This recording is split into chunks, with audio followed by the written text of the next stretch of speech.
Oui Vincent, alors une fois n'est pas coutume, la pêche du jour n'est pas destinée aux étals de poissonnerie, mais bel et bien pour repeupler les bassins de l'aquarium du Croisic.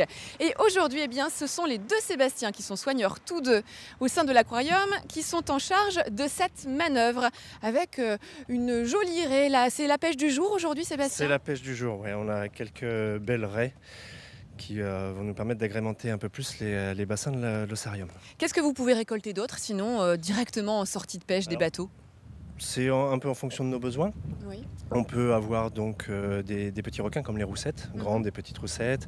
On peut avoir des lieux, on peut avoir des bars, on peut également avoir des vieilles. Enfin, voilà, c'est vraiment en fonction de nos besoins à nous. C'est important pour vous de présenter ces espèces locales aux visiteurs de l'aquarium? Oui, c'est très important, puisque ça permet quand même à pas mal de gens de mettre une tête sur un poisson qu'ils vont avoir l'habitude de consommer. Et c'est pas si fréquent de tomber nez à nez avec un taco, avec les petits requins de nos côtes comme les roussettes qu'on voit souvent sur l'étal des poissonniers, sans tête, sans peau. On ne sait pas trop forcément à quoi ça ressemble. Et là, ça permet vraiment de mettre une tête sur le poisson, sur un nom de poisson.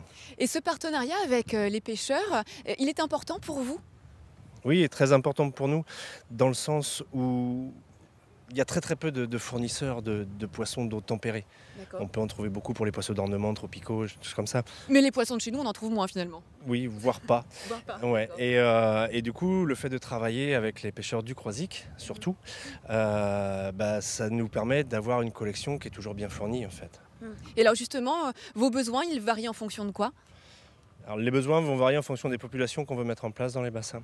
Il y a un roulement qui s'effectue, alors pas forcément tous les ans, mais si les poissons atteignent une taille qu'on estime peut-être limite pour le volume dans lequel ils sont, le volume de l'aquarium, on peut leur offrir une bonne retraite en mer et remplacer ces poissons-là par des poissons plus jeunes. Alors pour l'instant, ce sont eux qui ont une taille limite et un taux d'oxygène peut-être limité, donc je vous laisse partir, le charger et puis on se retrouve à l'aquarium. À tout de suite. Oui Vincent, alors rassurez-vous, les raies que nous avons récupérées tout à l'heure auprès des pêcheurs du port du Croisic sont bien arrivées à destination dans ce bassin de quarantaine. Quelles vont être maintenant, Sébastien, les étapes de leur acclimatation ici?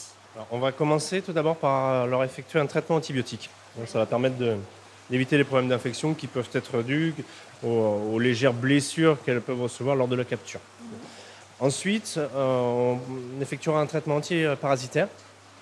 Là, pour éviter les problèmes de contagion dans les bassins d'exposition qui sont sains.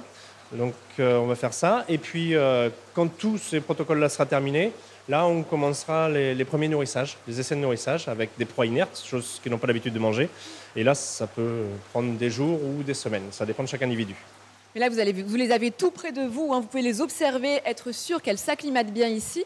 Dans cette salle de quarantaine, on a tous les animaux qui proviennent de la pêche, mais il y a également une partie élevage, car vous élevez des animaux ici. En arrivant, j'ai vu des bébés homards bleus de Bretagne. Ils sont nés ici, ceux-là? Oui, ça sont des homards qui sont nés ici il y a 3 ans maintenant. Donc tous les ans, en fait, on élève des homards.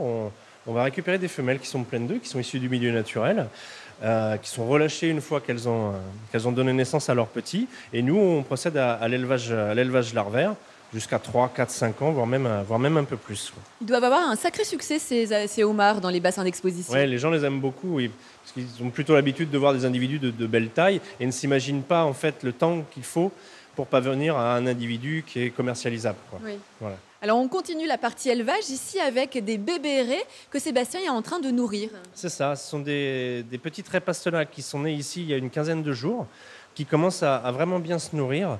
Et là, Sébastien, en fait, il essaye de les habituer à venir manger au bout d'une perche, tout simplement, car ça va nous permettre en fait, d'observer plus facilement les animaux, de les faire venir à nous, qu'ils n'aient pas peur de nous, qu'ils aient une totale confiance en l'homme. Et nous, ça permet d'apporter des soins, si besoin, de manière beaucoup plus facile. Merci Sébastien pour les visites de ces coulisses. Je vous rappelle qu'ici à l'aquarium du Croisic, vous pouvez observer une cinquantaine d'espèces, soit à peu près 600 poissons de la faune atlantique. Une bonne façon de se faire une idée des poissons qui peuplent les côtes atlantiques.